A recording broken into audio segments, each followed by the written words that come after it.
Assalamualaikum Barai, selamat datang kembali di Guru Gembul Channel. Sekarang kita ada di episode ke-112 dalam kajian tentang keruntuhan Turki Utsmani.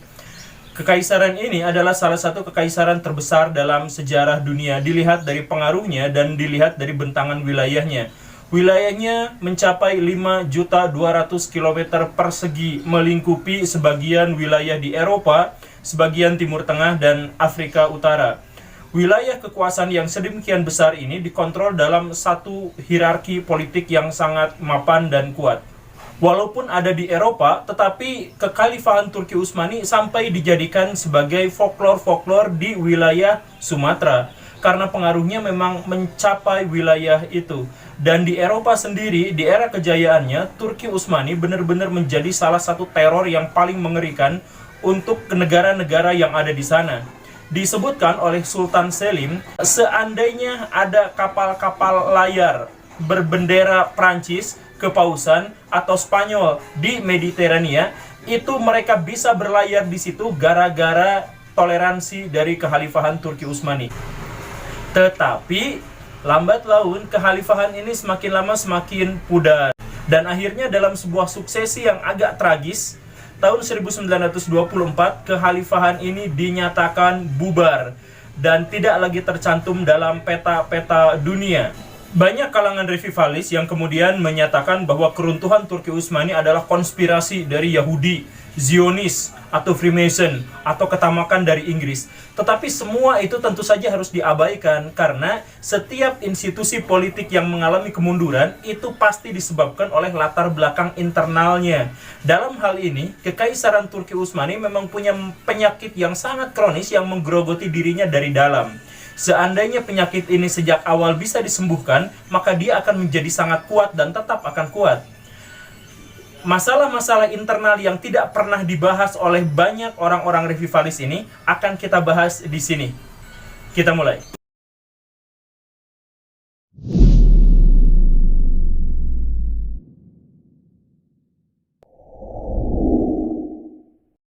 Kita langsung pada poin pertama. Masalah internal yang menggerogoti kekhalifahan Turki Utsmani itu adalah hilangnya daya intelektualitas mereka.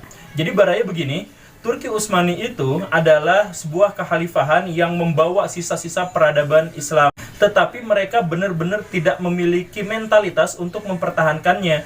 Kita bisa lihat, di sini saya punya datanya, bahwa di tahun 1800-an, seluruh buku yang ada di seluruh perpustakaan di seluruh kekhalifahan Turki Utsmani tidak sampai mencapai 30.000 eksemplar. Jadi jumlah bukunya sedikit sekali di seluruh kekhalifahan. Bayangkan kalau Baraya mau membandingkannya, di era pemerintahan Abbasiyah, di era Harun al-Rashid dan al-Ma'mun, itu satu perpustakaan saja itu bisa mencapai 500.000 buku. Di masa dinasti Fatimiyah, itu sampai 1,4 juta buku dalam satu perpustakaan. Dan perpustakaan Cordova di era Muawiyah kedua, itu juga mencapai 400.000 buah buku di satu perpustakaan. Nah, ini tahun 1800-an, 1000 tahun kemudian, yang dimiliki oleh Kekaisaran Turki Utsmani di seluruh perpustakaannya, yang jumlahnya juga hanya 26, itu tidak sampai 30.000 buah buku. Ini menunjukkan bagaimana kadar intelektualitas orang-orang Turki. Jadi kalau mau disebutkan kenapa Turki runtuh, itu salah satunya adalah karena mereka tidak mau memelihara mentalitas intelektual. Philip Kahiti menggambarkan di era Al-Hadi saja, pemerintahan Abbasiyah, itu gang-gang, jalan-jalan itu dipenuhi oleh sampah kertas yang setiap pagi dan sore dibersihkan oleh petugas secara khusus. Sampah-sampah kertas itu muncul dari tempat fotokopian manual, muncul dari percetakan manual, karena zaman Abbasiyah orang-orang begitu gandrung pada ilmu pengetahuan.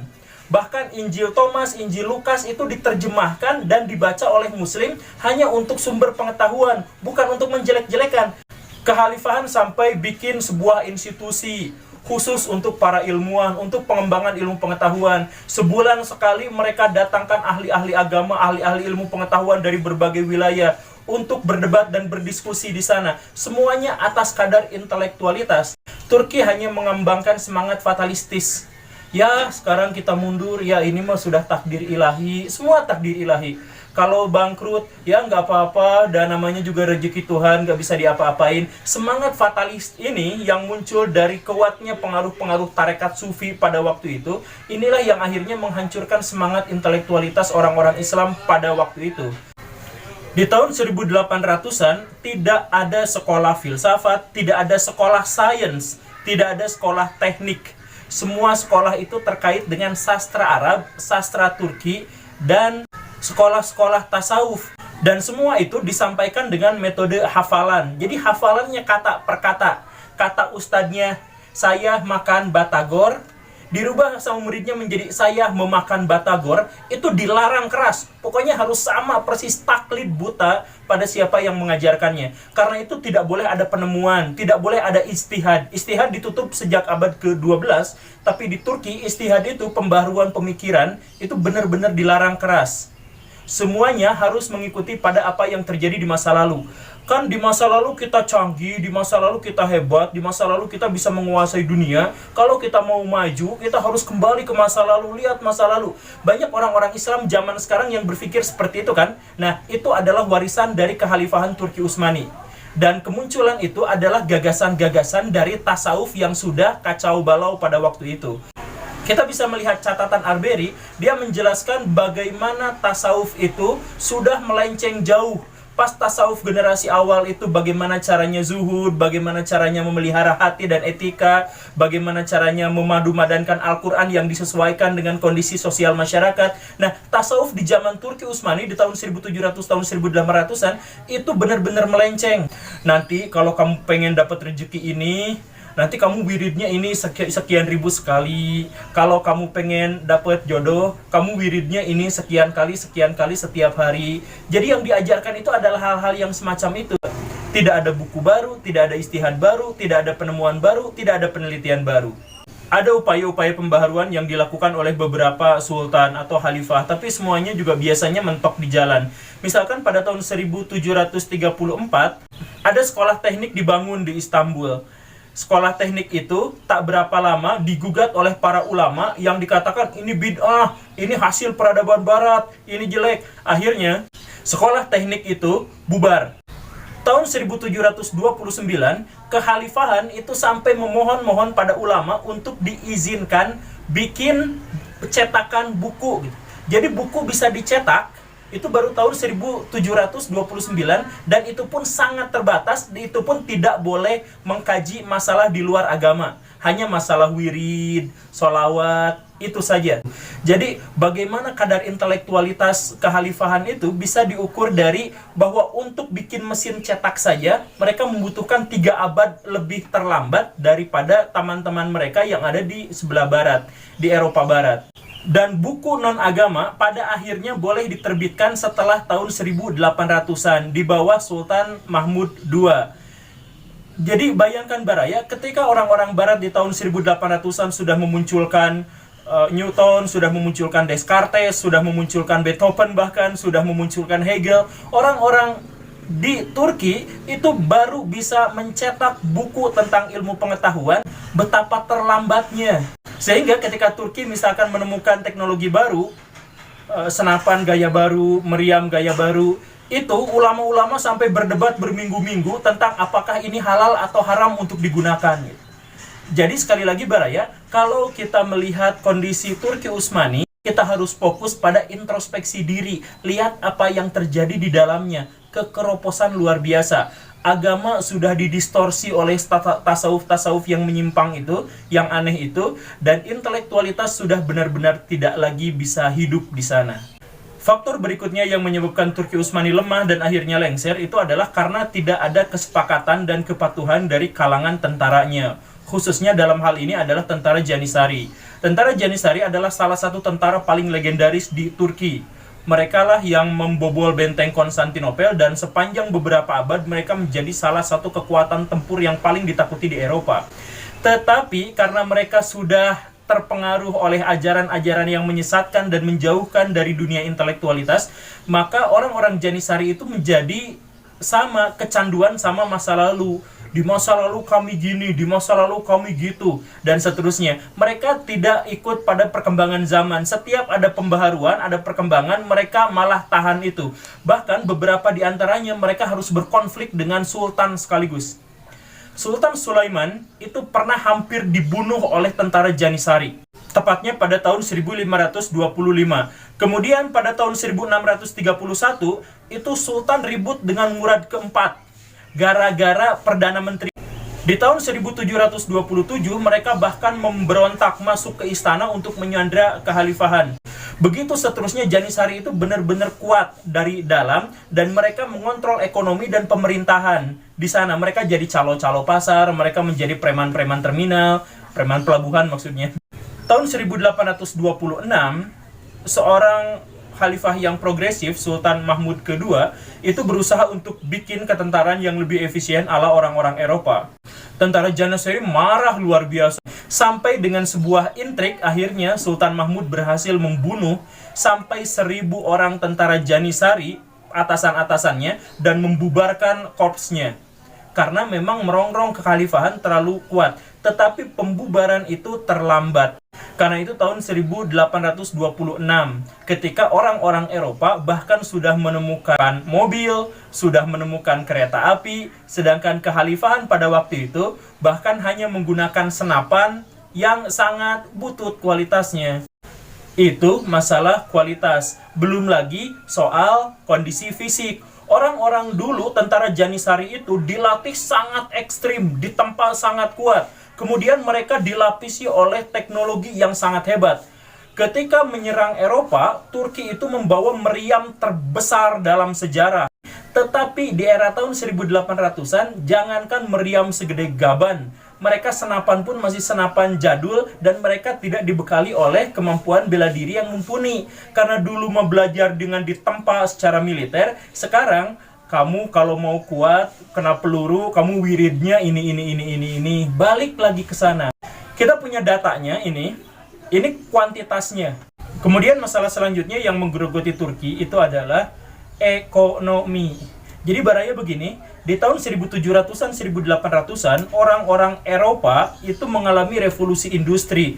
Mereka mengubah kebiasaan agraria mereka berubah menjadi kebiasaan industri dan perdagangan. Ini penting, pernah kita bahas di episode ini. Kalau baraya hidup dari agraria, itu keuntungannya mungkin hanya 4 kali lipat.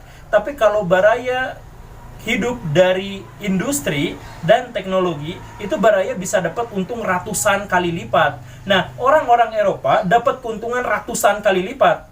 Karena sejak revolusi industri, mereka semuanya jadi negara-negara pencipta teknologi. Sedangkan orang-orang Turki masih tergantung pada agraria. Bahkan sedemikian tergantungnya, sampai ketika Sultan Mahmud berencana untuk mereformasi negaranya, reformasi yang dilakukan dalam bidang ekonomi adalah bikin saluran-saluran irigasi baru gitu. Jadi lagi-lagi untuk persawahan, ketika orang-orang Eropa sudah menjelajah dunia dan menciptakan teknologi-teknologi, kemudian mereka jual beli dengan itu, orang-orang Turki ekonominya masih sangat tergantung pada sumber daya alam. Sumber daya alam ini tidak bisa bertahan lama, karena ketika orang-orang Turki ini diambil wilayahnya, merebut wilayah lain, ada pemberontakan dan sebagainya, wilayah-wilayah yang dimaksud itu jelas tidak bisa menghasilkan hasil ekonomi. Kan kalau orang-orang Eropa, satu wilayah diambil, kan teknologinya mereka sudah kuasai, mereka bisa ciptakan pabrik dimanapun mereka mau. Tapi kalau tergantung pada ekonomi agraria, satu wilayah subur diambil alih sama negara lain, dan ekonomi negara pasti langsung rusak. Kemudian, yang lebih fatal lagi adalah ekonomi yang sangat tergantung pada nilai-nilai agraria ini dikorupsi. 20 tahun sejak Raja Sulaiman wafat, itu korupsi yang menjangkiti orang-orang Islam di kekhalifahan Turki itu sampai nilai mata uangnya pun dikurangi sampai 44%, ada datanya seperti itu. Udah mah tergantung pada nilai-nilai tradisional, udah mah korupsi, ada yang lebih buruk lagi. Turki itu selalu perang dengan negara-negara di sekitarnya, dan mereka selalu memadamkan pemberontakan-pemberontakan di wilayahnya sendiri karena mereka Turki sentris. Nah, Turki dilimputi oleh begitu banyak peperangan, dan dalam sebuah perang, misalkan perang Crimea gitu ya, itu menyebabkan kekhalifahan Turki sampai harus pinjam sekian juta ke luar negeri, dan pinjamnya harus ditukarkan dengan uang kertas. Jadi Kekhalifahan Turki itu sebenarnya punya mata uang yang berbentuk logam mulia, emas dan perak. Tetapi ketika mereka pinjam uang, mereka terpaksa menukarkannya dengan mata uang kertas. Akhirnya nilai-nilai mata uang di negaranya sendiri tidak bisa lagi dipertahankan. Kacau, hancur. Dan ini pinjaman luar negerinya bukan hanya sekali, tapi berkali-kali. Sebagian 5% bunganya, sebagian lagi 4% bunganya, dan itu untuk mencapai bunganya saja, orang-orang Kekhalifahan Turki tidak bisa membayarnya. Karena itulah mereka harus memangkas kekuatan militer mereka harus memangkas kesejahteraan buat rakyatnya, mereka harus memangkas subsidi di sekolah dan sebagainya. Kehancuran ekonomi ini menyebabkan orang-orang Turki juga secara keseluruhan menjadi hancur.